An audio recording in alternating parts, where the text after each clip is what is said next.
What's up, y'all? This is Dre with Build 206, Build 206 Media. It's another episode of the Collective Network where we're bringing folks from the community in space to share their stories and what they're doing in the community so the community at large knows what they're doing. And I got my brother from another, Sean, on the call. You know, he's doing amazing work, been doing amazing work in the community. We done crossed paths several times in the past and looking forward to working closely with this brother. So I see him in the back studio, so I'm going to bring him on here in a second. What's good, bro? Man, it's good to see you, brother. Look, hold on. Before we get started, man, I just got to call out the fact your taper and your line look real fresh. And I'm a little mad, man. Oh, yeah, I see you, man. I see you. I see you. I've been wearing hats. I've been wearing hats since last March for a reason. You know what I mean? Like, it just ain't the same, man. It just ain't the same. It's funny, y'all was clowning me when we was on the thing with Conversion Media. You guys were clowning because I had the Rona fro, man. I wasn't getting no haircuts. It was like, let it grow, man. But yeah, I had to get back in the, my barber actually, he's mobile. I could call him the underground barber. So he comes to me and cuts me up. So he keeps me on point. I trying to get the dips back, man. I was trying to do locks and all that for a minute. It didn't really go the way I planned it to go. So look, you're like, I took that journey too, man. I went and I tried to lock my hair up once, and I got too much light skin in me, bro, to tell you the truth. It just wouldn't it was starting to look like white people locks, you know what I mean? And that goes with that explanation. So I'm gonna let that one sit right there. You just LIG, let it go. Yeah, it was more work than I expected. I grew up, I had long hair, braids and stuff like that, but I just really wasn't ready for that. I wasn't committed. I just had too busy to do all the work that it takes to make that happen. So, all right, well, let's jump into this interview. I got some questions for so you can share the amazing work that you're doing in the community. And even this is what we do, man. We, shoot the shit, get to know each other, you know what I'm saying? And just build, building those relationships. So if you could tell the folks just a little bit about yourself, a little bit about your history so people I know who you are, but I want to make sure that folks that are tapping in know who you are and what you're about. Yeah, bro, I appreciate it, man. Yeah, I mean, most importantly, I'm married to the most amazing woman in the world. She's my gift from God, my angel from heaven, the love of my life, the woman of my dreams. I'm the father to two incredible teenage children, one of which is a college freshman, and another one is, 13, doing the 13-year-old thing as an eighth grader. And, I'm just full of gratitude because I get to wake up every day and serve our community. And I've been serving our community for so many years at this point, a variety of different ways. From rolling out a gang and group intervention team in South King County, which is a neighborhood I grew up in. And, now I get to steward Choose 180 as our executive director. And I'm fortunate to be able to support some incredibly brilliant human beings who are gifted and talented and do great work in community every day and help lead, guide, and direct so we can transform these systems of injustice and support the young people who have been impacted by them. Yeah, that's what's up. And you dove in a little bit into the next question, but I want to give you a little more space to elaborate. But yeah, I got a 12-year-old that's about to be 13 in July. So I always tell people he's 12 going on 30. Yeah. It's a lot, and we all know when we were in that transition in our own life, as well as, that's a pivotal transition point, just that coming into teenage adulthood, who they are. So, I know what it's about. And then it's the kids that we work with as well, so. Absolutely. Can you tell folks a little bit more about the work that you have done and more importantly, the work that you are doing? Because you guys are doing some amazing work, have been doing amazing work. And so like I said, you tiptoed into a little bit on your introduction, but I want to give you some space to really share some of the stuff, some of the programs and activities and events and different ventures that you guys are tapped into. Yeah, no, that's right. I steward Choose 180 as our executive director. And at the core, as I spoke to a moment ago, our organization is built to transform systems of injustice while supporting the young people who are disproportionately impacted by those systems. We believe that we shouldn't need to exist at all, and that our existence is predicated upon the fact that young people are being harmed. So we should be working just as hard to transform those systems as we are to support the young people who have been impacted. And that shows up in a variety of different ways. We hold strategic partnerships with folks like the prosecuting attorney's office and juvenile court, public defense, school superintendents, and we work closely with them to get them to do things differently so that way they cause less harm. And as we're on this journey with them, we create systems so they refer young people out of those antiquated practices of causing harm and refer them back into community, whether that's our organization or other entities that are out here serving to create different pathways for young people to really live truly into their possibility instead of being stigmatized as a problem. We've been in this work since 2011 at Choose 180. I've been in stewardship over the cause since January 2017, and candidly, brother, it's been a wild ride over these first few years. But I'm grateful for the way that I've been able to steward and serve, and I'm incredibly grateful for the way the community continues to lift us up and support us, because we are who we are because of the collective us. Right, that's dope. And like you said, you sounds like the way you lead, which is on point, is ain't no big eyes, little U's. It's you're just like I said, a steward, a servant leader, right? It's just fortunate to have the position, but it's really about the team and the community and the young folks and everybody else who were trying to better what we're making happen. So I'm with that. Who or what inspires you and why? Yeah, that's a great question, bro. I'd say first and foremost, every morning my brother serves as inspiration for why I do what it is that I do in the first place. My earliest memory that I hold of my brother is as a 6-year-old boy visiting him inside of a kid jail where he was locked up until he was a 21-year-old man from the age of 13. And even at that time, it wasn't lost on me that it's only because of one poor choice he made that he's stuck in here, even though he was capable of doing so much good. So my why behind this work inspires me, and my why is and will always be my brother. Beyond that, bro, like I tell people all the time, like this work is difficult, this work is hard, it is draining, it is trying, it is challenging, and you get pulled on from a whole bunch of different directions. And if not for the safe space that my wife creates for me at home, where I can just come home and be unapologetically me, and I can have a hard day and like ball up in her lap, or I can need a push in my back and she can help move me forward. She just knows what it is that I need in the moment that I need it, and is the strength that I'm able to carry with me day in and day out. And she absolutely inspires me. My children, bro, they inspire me. Watching them go farther than play and go places that I didn't have access to or the capacity to be and to reach into, they inspire me. The team here at Choose 180, bro, like what they've been able to accomplish and what we've been able to do together on a day in and day out basis, like they inspire me. And candidly, brothers like you who are in the community actively, forcibly finding ways to serve on purpose with purpose inspire me. So I say all that to say, like, I can't do this unless I'm surrounded by inspiration. And from the core of my being, from this narrative of what I bring into this work, to the people who are surrounding me day in and day out, and to the other leaders that I look at and appreciate like yourself, like that's the inspiration that carries me through. That's what's up. And hopefully as we build our relationship and move forward, we can learn more about each other's stories and what makes things tick. And I have a similar story. Like I lost my brother when I was 23, and that really catapulted me, into the work. And, there's so much wasted talent, right? And it sounds like you have a similar story. You didn't lose him, totally, but you lost him, in the community. And that's, it's just a lot for us all to be processed all in stuff. So I think, as we, a lot of times we don't have a lot of time to slow down to build those relationships. So I'm really looking forward to be able to slow down and get to know folks that are doing it, what makes them tick.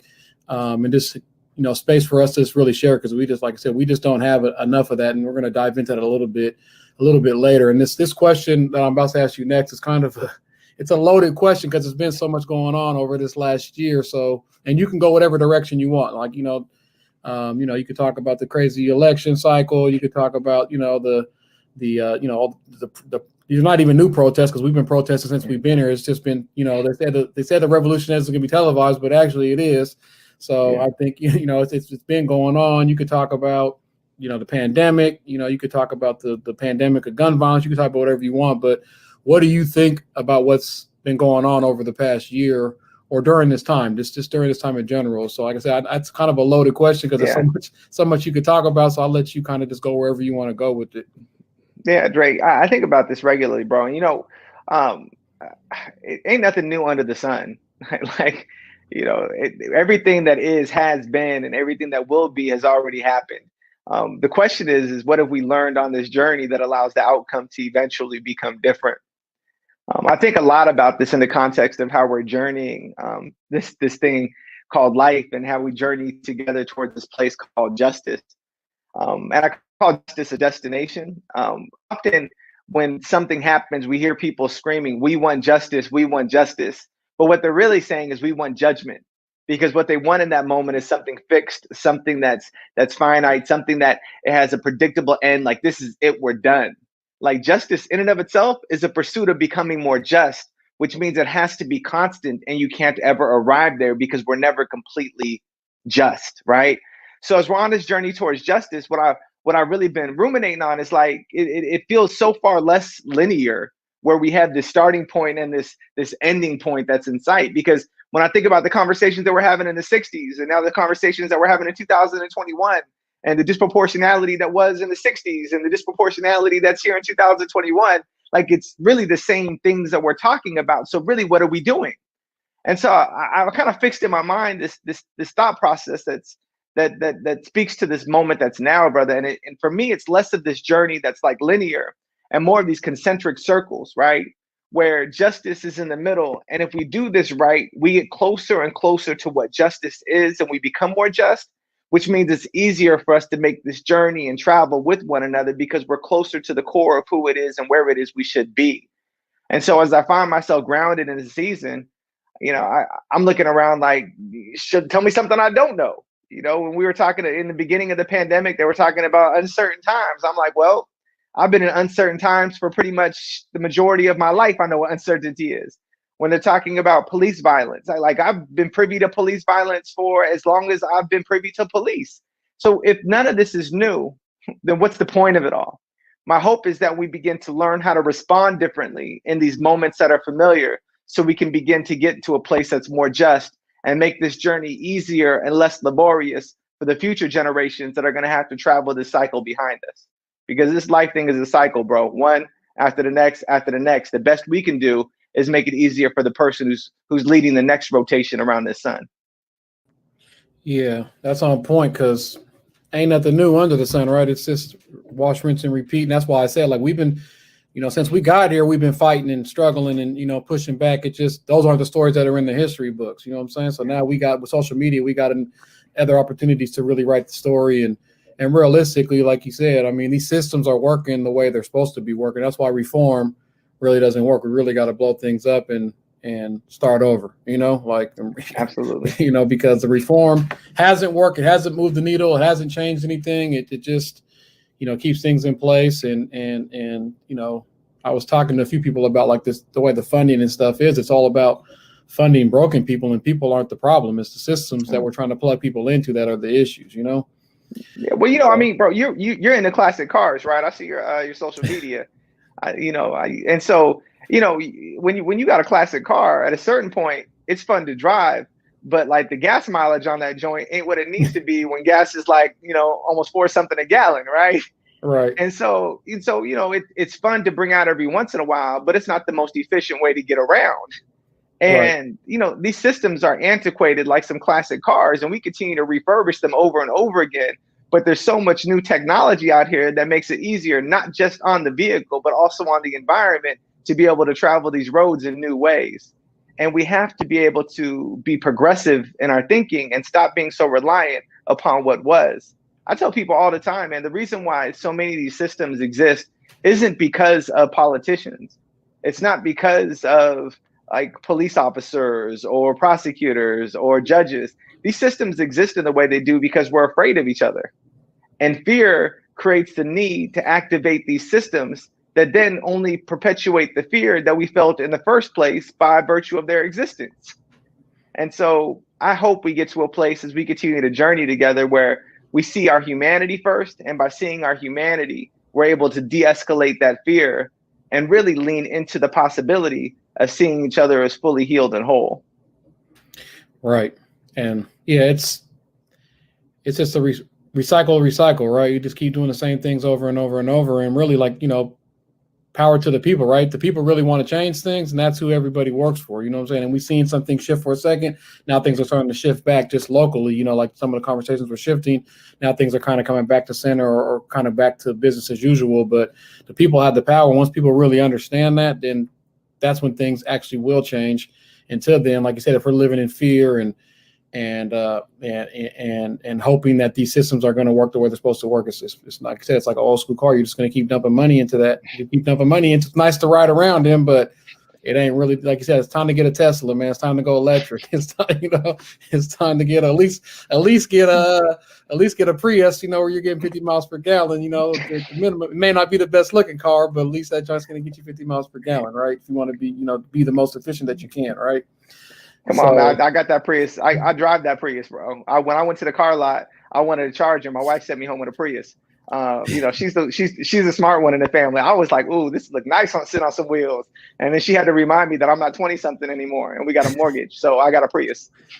I got my daily driver is a Chevy Volt, so I'm right there with you, man. I'm getting like 40 miles on the charge, and I think I got 24,000 miles on that joint and probably put gas in it like 3 times. So I'm winning. Come on. I'm winning.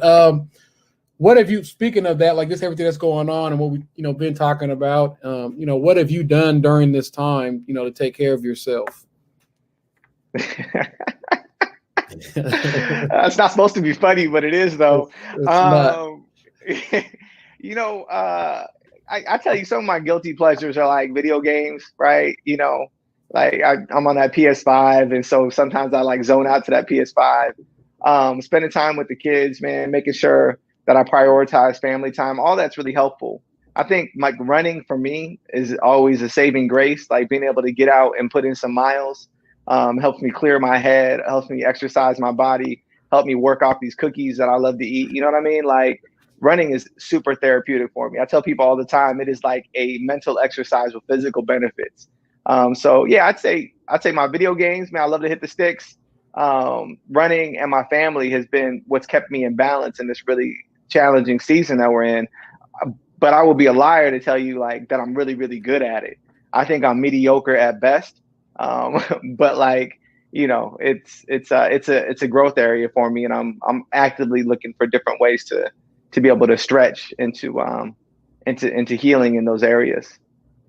And that's why I asked that, because especially folks that are feeling other people, sometimes we preach it, we're telling people they need to do it, but we're not necessarily doing it. I know we went on a walk a while back and we kind of talked about it briefly, but that's why I wanted, one, for it to share tools that people do have in place, but also so we can push each other and just be real. Like you said, let's be all the way funky. We're like, I could do a lot better in those areas. And so I got really sick in like November and lost a whole bunch of weight. And as I, recovered, I really just had to make some life changes. So I started working out daily. Like I don't go to the gym or nothing, but there's nothing stopping me from between meetings of dropping down, doing 20, 30 push-ups. Nothing stopping from me knocking out some sit-ups. And even just, now that the weather's nice, go and do a little 2-mile walk around the neighborhood. A lot of times it's like I got to coordinate going to a park and all this other stuff. And I just got to put feet to the pavement right in the neighborhood I'm in. Then actually I made like a little daily tracking sheet in Excel. So I just track everything that I do. Even something simple as like, I don't know if you're like this, but I know for me, like if I don't, for like breakfast, lunch, and dinner, like if I don't, I'll just get in the zone and I'll just push through, and then I'll eat a big meal, which, it fills my tank up, but I've been running on fumes all day. You know what I mean? So just simple stuff like that to see where I'm at, and then I can look back and say, these are the things that I've done. And, and I got meditation. I'm just being transparent too. Like I got meditation. I done made my son moved his room upstairs.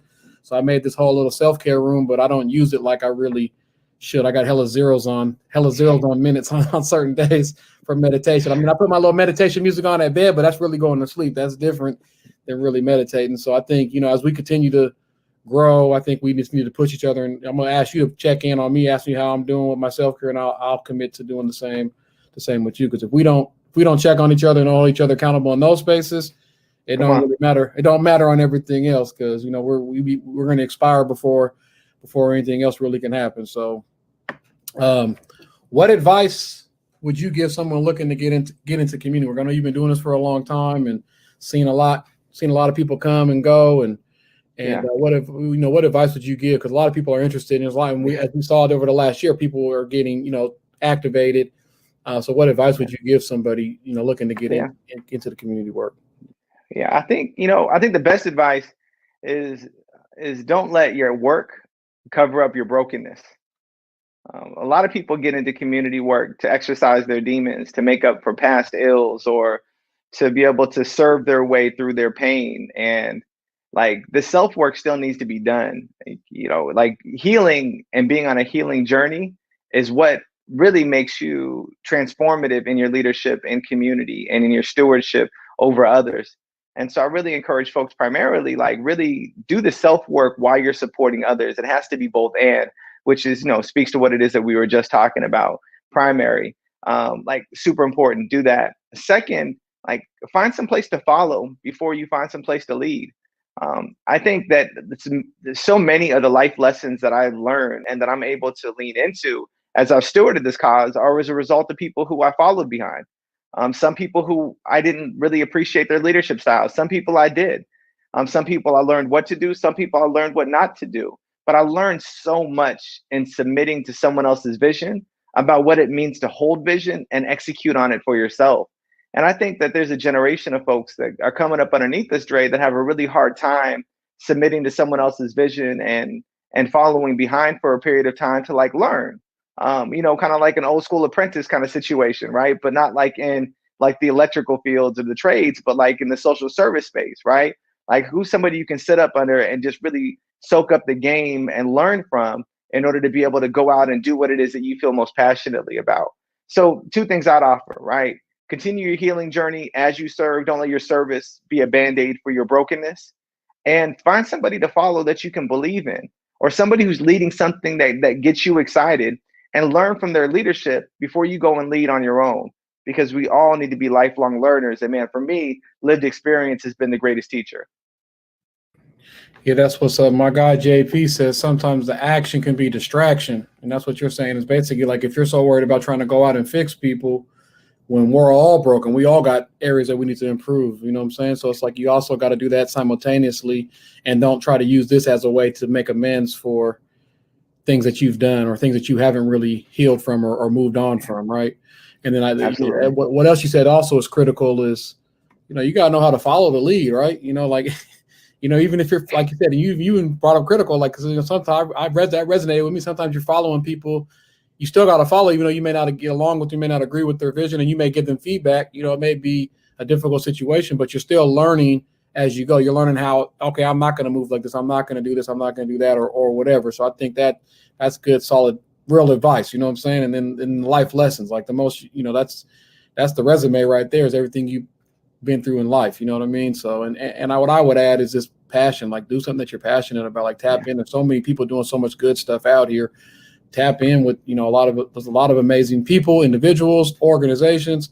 Tap in, volunteer. And we don't got to all recreate and be, like you said, create new orgs and be new leaders and all that stuff. How do we support each other and be collective in the work? So what's the best way for folks to get in contact with you and choose 180?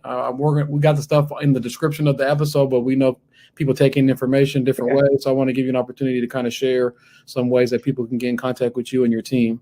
Yeah, best way to tap in with the org is follow us at I Choose 180 on Instagram, Facebook, Twitter, etc. You can find me at Why I Choose 180. You like how I did that? That was on purpose. Or on LinkedIn. I'm super responsive on LinkedIn, so when folks hit me up there, I'm really quick to get back at you. That's what's up. So I always give people an opportunity, since I'm kind of leading and asking the questions in this. So this is the last question. It's really, do you have any questions for me? So I want to, make sure I'm being equitable and sharing the space and giving people an opportunity to ask me anything they may want to ask me. Yeah. Light skin question. One light skin brother to another. Summertime, tan or sunburn? I get tan. I get golden. I get real golden. Like he's like, oh man, I get real gold. Now if I go somewhere like Eastern Washington, it's gonna bake me. You know what I mean? I'll get burnt there. But like over here, I get real golden. Isaiah, I interviewed Isaiah about a week ago, and he was like, man, you got to make sure your lighting's right because you two brothers on there, it's gonna be real bright. I can't, man. I can't with that brother. Yeah, man. Well, thank you, man. Thanks for the space and for the time and for the platform. I'm grateful for how you continue to show up and how persistent you are to elevate other people's voices and serve in the way you do, man. I appreciate you, bro. Well, it's good rapping with you. Like I said, I'm looking forward to trying to move the needle with you on some of this work, but as well as just, building our relationship and growing, as friends, Absolutely, brother. Absolutely. All right, I'll be in touch. All right. Take care now. All right, peace. All right, y'all. Like you said, this is a collective network. That guy was dropping gems. He was smashing atoms, giving all the game. So, make sure you guys tap in with the amazing work that they're doing over there at Choose 180. Once again, this is Dre with Build 206. This is Build 206 Media. This is the collective network where we're trying to bring people together that are doing amazing work in the community, have been doing amazing work, and just sharing those resources with folks. So we're going to have a lot of other stuff coming through Build 206 Media, because we're really trying to ramp this up to try to, we learned a lot of this stuff through COVID, but this is all skill sets that are going to be beneficial to us and as well as the community. So we're looking forward to continuing to provide opportunities here through the media platforms. So make sure you guys tap in with us if you guys got ideas, and we're here to support community's ideals. All right, y'all. Peace.